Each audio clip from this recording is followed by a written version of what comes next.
토저의 나는 진짜인가 가짜인가 제19장 진짜는 영적 침체에서 벗어나기 위해 전력을 기울인다.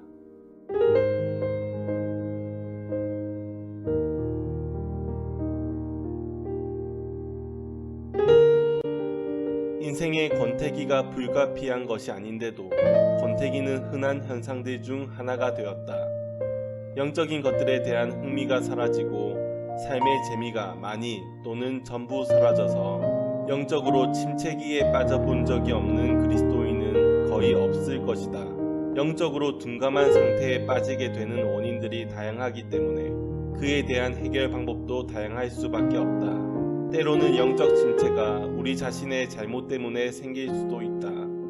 예를 들면 우리가 죄를 짓고도 즉시 회개하지 않아서 깨끗이 씻김을 받지 못했을 경우, 또는 세상적인 일들에 재미를 붙여서 내적인 영적 생명이 자라지 못하도록 막았을 경우가 있다. 지금 예를 든 것처럼 원인이 단순하면 그 치료 방법도 단순하다. 과거에도 그랬듯이 현재에도 이런 문제의 해결책은 회개이다. 그러나 말씀과 기도를 통해서 자신을 솔직하고 주의 깊게 살핀 후에도 자신에게서 악이 발견되지 않는다면 자신에게 잘못이 있다고 판단하여 회개하는 것은 아무 도움이 못 된다. 죄를 짓고도 죄를 짓지 않았다고 말하는 것은 사실에 대해 거짓을 범하는 것이며, 죄를 짓지 않았는데 죄를 지었다고 주장하는 것은 자기 자신에게 거짓을 범하는 것이다. 자신에게 거짓을 범하는 사람들은 그리스도께서 완성하신 구속 사역을 통하여 모든 죄에서 깨끗해졌다는 것을 받아들여야 하며, 하나님이 깨끗하다라고 말씀하신 것을 깨끗하지 않다라고 말하는 행위를 중단해야 한다. 때때로 우리의 문제가 도덕적인 원인 때문이 아니라 신체적인 원인 때문에 생길 수도 있다. 우리가 죽을 수밖에 없는 몸 안에서 살아가는 동안 우리의 영적인 삶은 어느 정도 몸에게 영향을 받지 않을 수 없다. 여기서 우리는 죽을 수밖에 없는 몸과 바울이 말하는 육신을 구별해야 한다.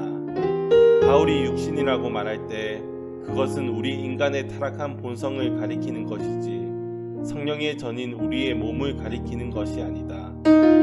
우리가 성령님의 능력을 통해서 육신의 세력들로부터 건짐을 받는 것은 사실이지만 우리가 살아있는 동안 몸의 연약함과 불완전함에서 벗어나지 못하는 것도 사실이다.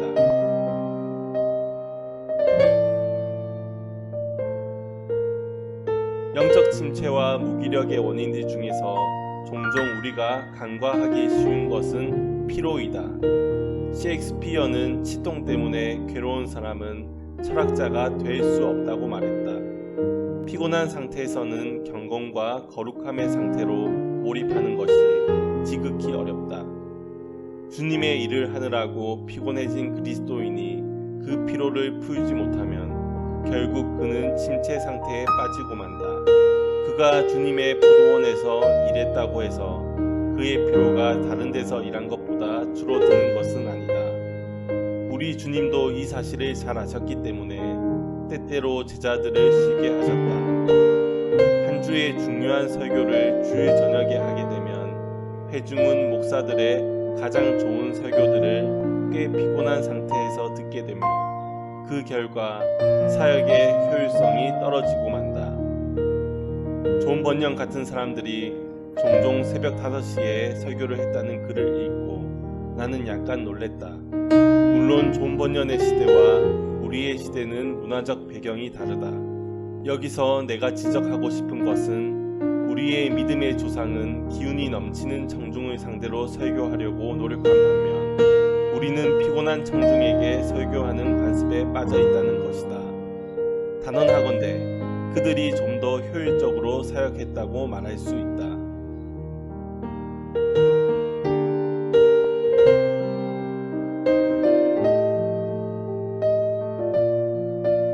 우리를 지치게 만드는 또 다른 것은 단조로움이다. 아무리 즐거운 것이라 할지라도 그것을 계속하면 실증이 나게 마련이다. 비록 우리가 하나님 나라에 관한 것들을 생각한다 할지라도 똑같은 것들을 끊임없이 생각하면 실증이 날 수밖에 없다. 하나님이 낮과 밤이 교대로 찾아오시도록 만드신 것은 단조로움을 깨서 우리가 활력 있게 생활하도록 만드신 것이므로 우리는 감사해야 한다고 밀턴은 말했다. 가장 순수한 영혼을 가진 사람들 중 어떤 사람들은 일상적인 것들을 완전히 외면한 채 영적인 것들만 생각하고 추구하는 것이 위험할 수 있다고 경고하는 글들을 썼다. 휘겔은 기도만 계속하면 신경에 무리가 올 수 있다고 말하면서 때때로 하늘의 것들에 대한 생각을 중단하고 나가서 산책을 하거나 정원에 꽃을 심으라고 권한다. 전날 저녁에 읽을 때는 그렇게 달콤하고 향기롭던 성경 구절이 그 다음날 다시 읽을 때는 전혀 감동을 주지 못하는 경우를 우리 모두 경험하지 않았는가? 이것은 성령님이 우리에게 앞으로 펼쳐지게 될 새로운 사건들로 나아가라고 인도하시는 것이라고 볼 수 있다. 과거의 광야에서 하나님은 이스라엘 민족이 계속 전진하도록 만드셨다. 만일 그들이 40년 동안 한 곳에서만 야영했다면 어떤 일이 벌어졌겠는가? 위대한 그리스도인들의 삶을 살펴보면 그들이 다른 사람들하고 달랐을 뿐만 아니라 그들의 삶의 각 단계들이 서로 달랐음을 알 수 있다. 어떤 한 단계에서 그들에게 도움을 주었던 영적 노력이 나중에는 아무 도움이 되지 못했기 때문에 변화를 시도해야 했던 것을 우리는 볼 수 있다.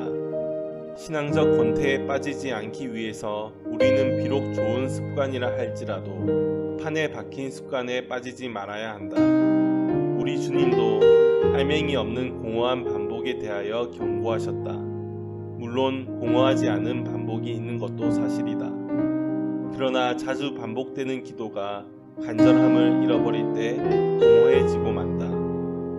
우리는 우리의 기도가 얼마나 진실하고 자발적인가를 확인하기 위해서 때때로 우리의 기도를 깊이 살펴야 한다. 우리는 그것이 소박하고 솔직하고 신선하고 독창적인 것이 되도록 힘써야 한다. 무엇보다도 우리는 인위적으로 거룩한 감정을 불러일으키기 위해서 노력해서는 안 된다. 자신이 메말랐다고 느낄 때에는 그것을 무시하여 잊어버려라. 아니면 죄의식을 느끼지 말고 하나님께 그것에 대해 말씀드려라.